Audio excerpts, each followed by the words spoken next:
अमरीकी कानून साजों ने पाकिस्तान को एक बार फिर से दहशतगर्दी से जोड़ा है और इल्जामात लगाए हैं। अमरीकी ऑपोजिशन पार्टी रिपब्लिकन कांग्रेस में स्कॉट पेरी ने एक बिल के जरिए पाकिस्तान पर पाबंदियां लगाने का मुतालबा किया है।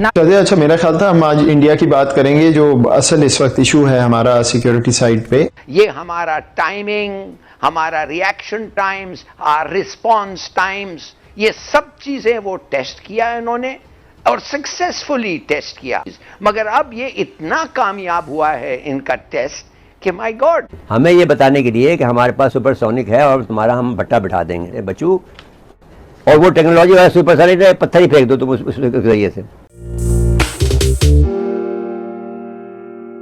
नाज़रीन, चाइना से क़ुरबतें और अमेरिका से दूरियां, बस यही शायद कहानी है हमारी मौजूदा खारजा पॉलिसी की। एब्सोल्युटली नॉट की कीमत कहें इसको या दौरा रूस के आफ्टर इफेक्ट्स कहें, पाकिस्तान, अमेरिका और यूरोप की आंखों में खटक रहा है। अमरीकी कानून साजों ने पाकिस्तान को एक बार फिर से दहशतगर्दी से जोड़ा है और इल्जामात लगाए हैं। अमरीकी ऑपोजिशन पार्टी रिपब्लिकन कांग्रेस में स्कॉट पेरी ने एक बिल के जरिए पाकिस्तान पर पाबंदियां लगाने का मुतालबा किया है। नाजरीन, वज़ीर-ए-आज़म इमरान खान का दौरा रूस हो या पाकिस्तान का चाइना की तरफ झुकाव, आलमी सतह पर अफगानिस्तान के हक में आवाज़ उठाना हो या फिर यूक्रेन जंग में न्यूट्रल रहने की हमारी पॉलिसी, आलमी ताकतें ये सब आसानी से हजम करने को तैयार नहीं है। शायद यही वजह है कि फैटफ की 34 में से 32 शराइत पूरी करने के बावजूद पाकिस्तान का नाम ग्रे लिस्ट से नहीं निकाला गया। और दूसरी तरफ IMF के तेवर भी अब बदले बदले से नजर आ रहे हैं, जिसने प्राइम मिनिस्टर की मौजूदा टैक्स एमनेस्टी स्कीम को कबूल किया है। ना ही पेट्रोल पे 10 रुपए कम करना इन्हें हजम हो रहा है। मगर दूसरी तरफ भारत मकबूजा कश्मीर में जो खून की होली खेल रहा है, मासूम कश्मीरियों को दुनिया की सबसे बड़ी जेल बनाकर रख दिया गया है। लेकिन ये जो आलमी ताकतें हैं और बैन अक़वामी इदारे हैं, ये सब चुप इख्तियार किए हुए हैं। पाकिस्तान मासूम कश्मीरियों और बेगुनाह अफगानियों के हक में आवाज़ उठाए या रूस यूक्रेन जंग में फरीक बनने से इनकार करे तो इसके खिलाफ पाबंदियों का बिल लाया जाता है। मगर इसराइल की फ़लस्तीनी ज़मीन पर नाजायज़ आबादकारियाँ हों या भारत के कश्मीर का कब्जे की दास्तान, इंसानियत पर जुल्म की पुकार सुनने वाला कोई मुहज़्ज़िब मुल्क कोई सामने नहीं आता। आलमी तंजीमें, सुपर पावर्स और IAEA कहीं बिल नहीं लाता, ना कोई करारदाद पेश होती है और ना ही पाबंदियां लगाने का कहीं मुतालबा किया जाता है। आलमी ताकतों की जो दोगली पॉलिसी है क्यों है, और पाकिस्तान इस वक्त इस सूरत हाल में कहाँ खड़ा है? मुझे सब एक बार फिर से अमेरिकी पार्लियामेंट में एक बिल जो है वो टेबल हुआ है कि पाकिस्तान जो दहशतगर्दी के फंड्स हैं इनको सपोर्ट कर रहा है, इसे रोक नहीं रहा है, वो पाबंदियां लगाने की बात कर रहे हैं। ये अमेरिका किस चीज़ का रिएक्शन दे रहा है? रूस यूक्रेन जंग में जो पाकिस्तान न्यूट्रल रहने की बात कर रहा है, क्या वो समझने के लिए तैयार नहीं है कि पाकिस्तान न्यूट्रल है? ये किस चीज़ की जो है ना वो अमेरिका को गुस्सा है या अमेरिका को ग्रजेज हैं जो निकाल रहा है इस तरह के बयानात देकर या इस तरह के बिल लाए जा रहे हैं? शुक्रिया शादिया। अच्छा, मेरा ख्याल था हम आज इंडिया की बात करेंगे, जो असल इस वक्त इशू है हमारा सिक्योरिटी साइड पे। मैं वो भी बात करूंगी सर। ये चीज़ें जो हैं ये अमरीकी कांग्रेस में, सेनेट में बार बार इस तरह की चीज़ें आई हैं पाकिस्तान के ख़िलाफ़। वेदर ये पर्टिकुलर मूव जो है टाइम्ड है नहीं है, बात यह है कि ये कितनी दफ़ा बात होगी और कितनी दफ़ा जवाब ये मिलेगा कि एक विक्टिम ऑफ टेररिज्म को आप उसके खिलाफ बिल ला रहे हैं। आपको तो उसके हक में बिल लाना चाहिए जितना पाकिस्तान के पिछले 20 साल में नुकसान हुआ है। बहरहाल ये एक इस तरह के बिल से मैं ये भी कहूँ बहुत ज़्यादा इस पे फोकस करके इंपॉर्टेंस देने की भी ज़रूरत नहीं। ये फ्रिंज एलिमेंट है, एक आध को बात कर लेगा, अपने को पॉइंट स्कोरिंग हो जाएगी and that will be the end of it. ये प्रोसेस इनका चलता रहता है। हमने तो बार बार बात की है कि पाकिस्तान हर एक के साथ मिलकर आगे चलना चाहता है। पाकिस्तान की पॉलिसी किसी के खिलाफ नहीं है और पाकिस्तान जब जियो इकोनॉमिक्स की बात करता है तो जारी बात है कि हम उस इक्तिसादी पहलू को सबसे अहमियत दे रहे हैं अब, और जहां जहां जो मेरे साथ काम करेगा वो म्यूचुअल। लेकिन डॉक्टर साहब, एक तरफ हम मिलकर साथ चलने की बात करते हैं, दूसरी तरफ अमेरिका यूरोप पर हम ये भी इल्जाम लगाते हैं कि बैरूनी ताकतें जो हैं वो साजिश कर रहे हैं प्राइम मिनिस्टर को, इमरान खान को इक़्तिदार से निकालने की। एक तरफ उन पर साजिशों का इल्जाम लगाते हैं, दूसरी तरफ हम ये बात करते हैं कि हम आपके साथ चलने के लिए तैयार हैं। कैसे वो साथ चलेंगे इन इल्जामात के बाद? सॉरी बट मैं देखिए मैं आई एम सॉरी बट मैं हैरान हूं कि इस वक्त हम कल से एक सिचुएशन के साथ डील कर रहे हैं सिक्योरिटी के पस मंज़र में।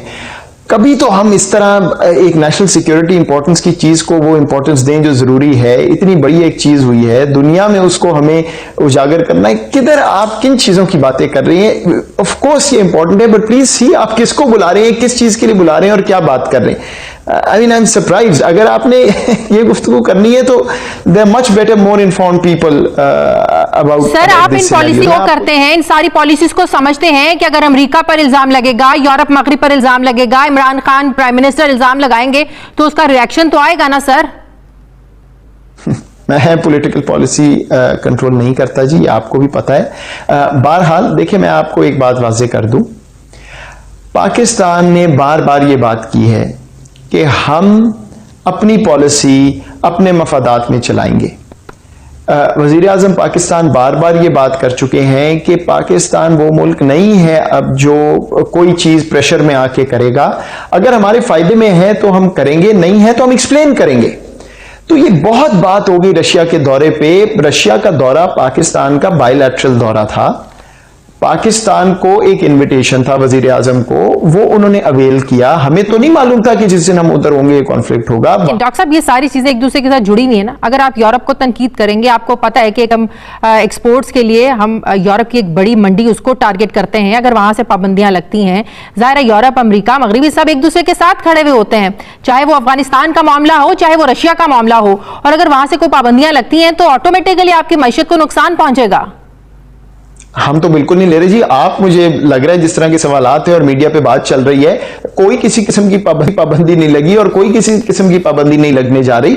थोड़ा सा तहम्मुल से हमें ऑपरेट करना है। हम कोई इमोटिव फैसले नहीं कर रहे, प्रैग्मेटिक डिसीजंस हैं। हमने किया क्या है, मतलब किस चीज को हमने, कहां पे जाके को गलती, को किसी को गलत, क्या बात हुई है, कोई पॉलिसी तब्दील हुई है? हम तो पहले दिन से कह रहे हैं किसी कैंप पे नहीं है, कोई कैंप पॉलिटिक्स नहीं है, बिल्कुल कोई इस किस्म की बात नहीं। So I think we have to be a little respectful of sovereign decisions. हमें शायद खुद आदत पड़ गई है कि कोई बात हो थोड़ी सी तो उस पर कहते हैं कि खुदा ना खास्ता क्या हो गया। कुछ नहीं होने जा रहा। डॉक्टर साहब, भारतीय मिसाइल का पाकिस्तानी हुदूद में आकर गिरना 9 मार्च का ये वाकया है। भारत ने एतराफ भी किया है कि हमारी गलती थी। पाकिस्तान उनकी इस गलती को गलती तस्लीम करता है या आप समझते हैं कि ये एक साजिश थी? ये जी कोई बच्चे की टॉफी तो नहीं कोई चोरी करके भाग गया जिसको मैं एक्सेप्ट या ना एक्सेप्ट करूं। This is a major event. एक न्यूक्लियर वेपन्स रखने वाली रियासत ये कहती है कि मैं मेंटेनेंस कर रहा, यानी सफाई कर रहा था अपनी पिस्तौल की, पिस्तौल चल गई। ये कोई गोली किसी रिवॉल्वर से निकली है? आप एक मिसाइल की बात कर रहे हैं, इंटरनेशनल एयरलाइंस ऊपर उड़ती हैं, आपको ये भी तौफीक नहीं हुई कि आप 3 दिन बता दें कि ये हुआ है। क्यों? क्योंकि आपका ख्याल था कोई मामला रफा दफा हो, बस खत्म होगी बात। मिसाइल जो है, अच्छा मिसाइल भी बड़ा ही कोई माशाल्लाह पहुंचा हुआ है कि जब वो गलती से भी चलता है तो पाकिस्तान ही आके गिरता है। बिल्कुल कमाल है। मतलब है कि मिसाइल पे भी आफरीन है।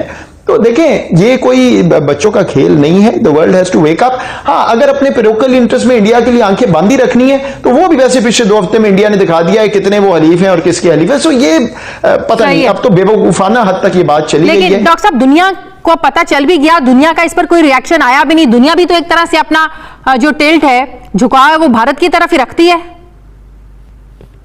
एक तरह से तो नहीं, हर तरह से करती है।